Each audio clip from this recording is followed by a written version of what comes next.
Guys, stress na ba kayo dahil sa kagawa ng mga content nyo? Naku, wag nyo masyadong isipin yan. At mag-relax-relax lang kayo, guys.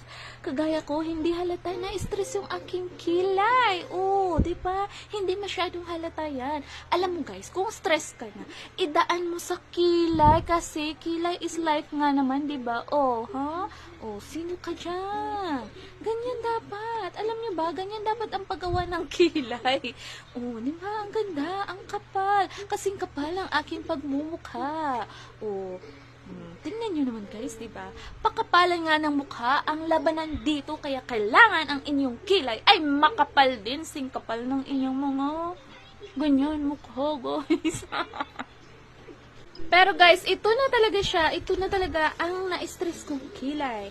Ayan guys. Oh, di ba? Ganyan lang pala dapat, guys.